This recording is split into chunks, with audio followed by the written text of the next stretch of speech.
The Adidas Boston 11 versus the Adidas Boston 12.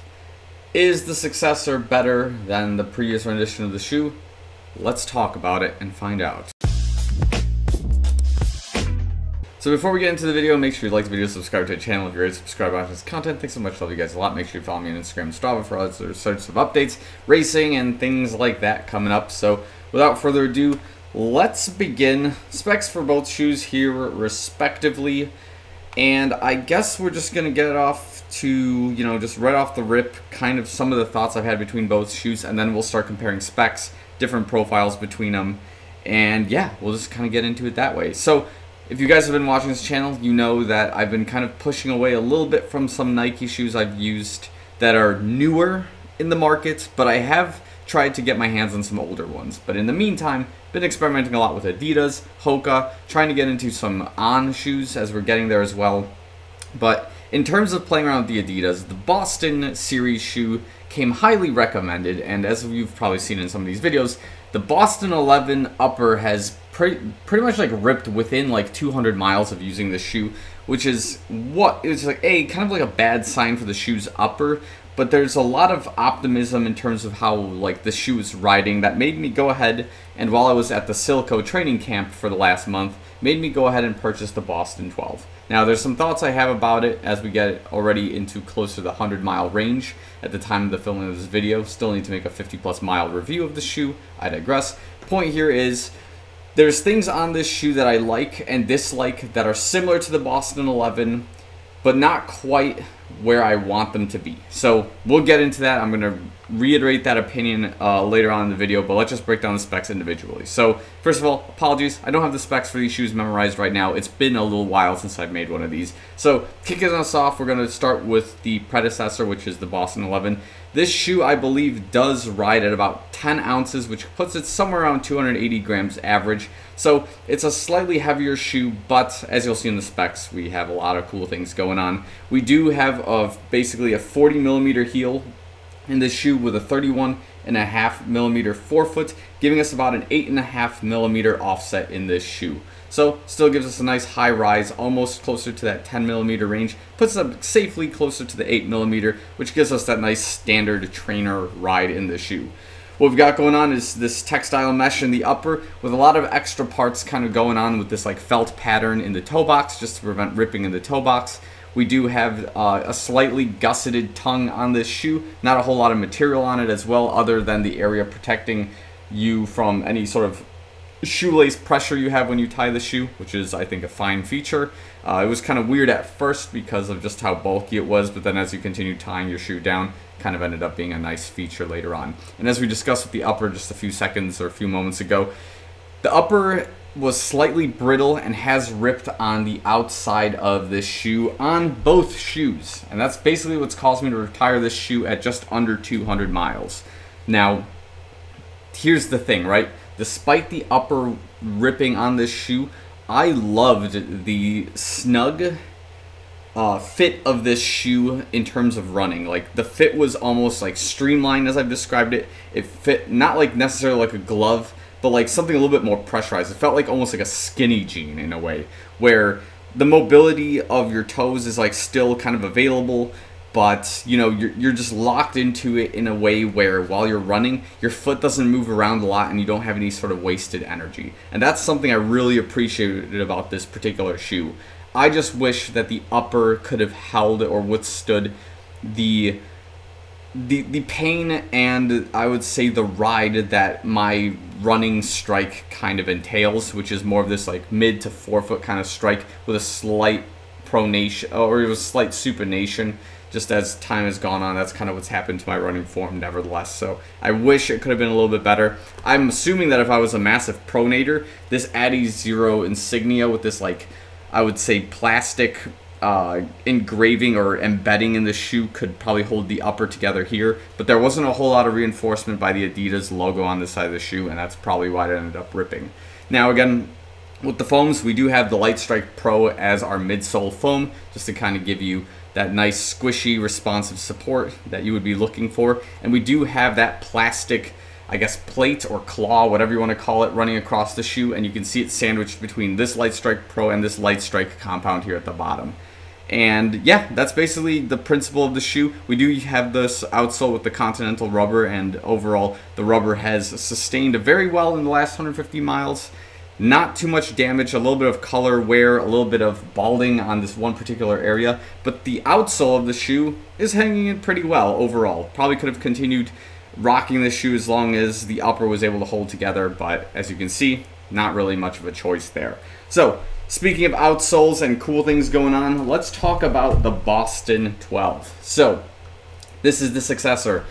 Are there things on the successor that work? Well, let's find out. First of all, specs of the shoe. Again, kind of don't have them memorized, but here we go. This shoe does weigh at about 9.5 ounces, closer to like 270 grams. So the shoe is already half an ounce lighter than the Boston 11. And I'll probably talk about where I think the shoe kind of lost its pieces of weight, right? So it does have a 38 millimeter heel, and then it has a 31 millimeter forefoot, which gives it this 7 millimeter offset. So it kind of changes the formula slightly. Rather than increasing our offset, we're trying to get more of that mid-foot strike in this particular shoe. Interesting choice, but nevertheless, nothing I like feel in the ride that's kind of overwhelming or unusual in this particular case. So just something unusual and different. In the upper, we do have a compound of mesh that's a lot softer, a lot more malleable than what was on the Boston 11. And as a result, this shoe does not have the same streamlined fit that the Boston 11 had.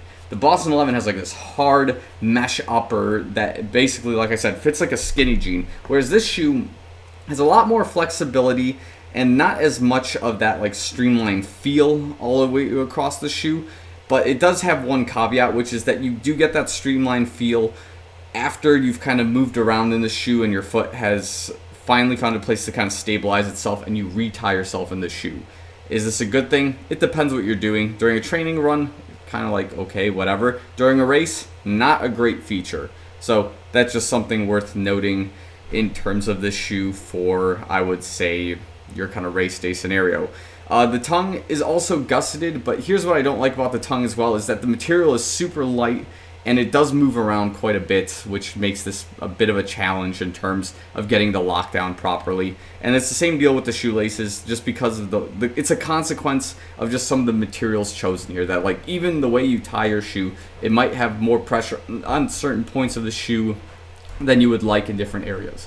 Makes it a problem overall, but it can be overcome through trial and error and getting that sorted out. The lock, otherwise, you know, like I said, it takes a bit of playing around and practicing with to get that sort of sorted out, I would say. And then again, same principle going on in the foams and the rubbers here. We do have this Light Strike Pro compound with a slightly different pattern than the Boston 11. Just has a bit of an opening here in this little piece where I guess just reveals some like plastic piece. I guess it could be part of the plate.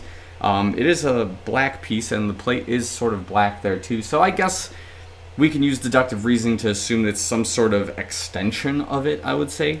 But yeah, same principle. It's like this plastic claw that kind of goes across the shoe. We do have the same Continental rubber pattern, or not the same pattern, but the same compound, just different pattern going across both shoes.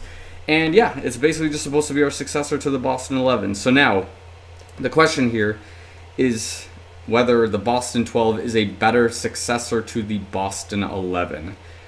And I think at this time, like all experiences considered, I don't know if I like the Boston 12 nearly as much as I like the Boston 11. And it's kind of like what I was discussing here already, right?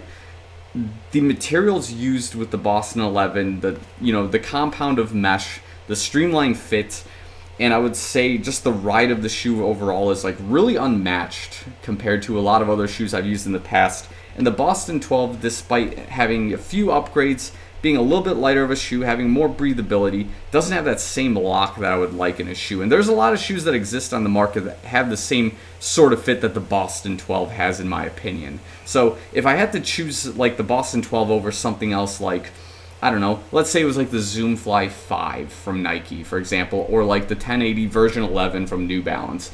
Like, those shoes have their own like specific niche pieces to them, but like, of course, this one has like the carbon, the plastic plate, and those may or may not. I think the Zoom Fly 5 does have like a carbon or nylon plate. Digress.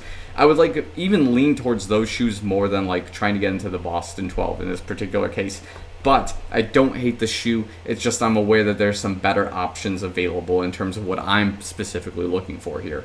Now, if it's your first type of shoe and like there's no Boston 11 available and you want to run in like the Boston 12, there's a lot of good things going on with this shoe. But again, the lock is the one thing that's kind of concerning, and knowing how well this shoe fit with the consequences of the upper ripping is sort of something I'm willing to overlook and just be, you know, kind of take it like the Hoka approach, right? Which is that you would buy multiple shoes for like 40, 50 bucks rather than one shoe that'll last you like 300 miles.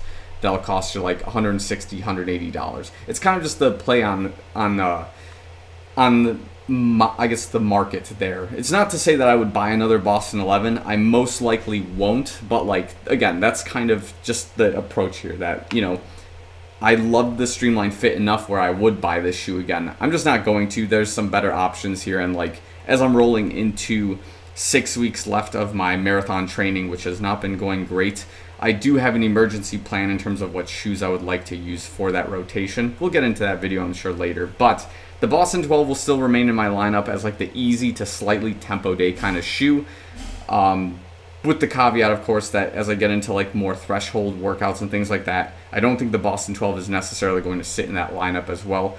But the shoe is lasting very well for the amount of distance I've put in it right now.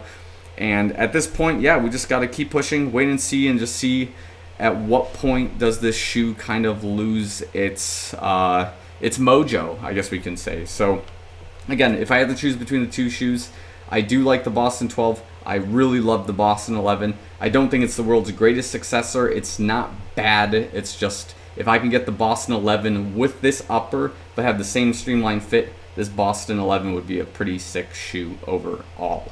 So, if you agree or disagree with the assessment, let me know in the comments below. But I think we will leave the video right here. So, thanks again for watching.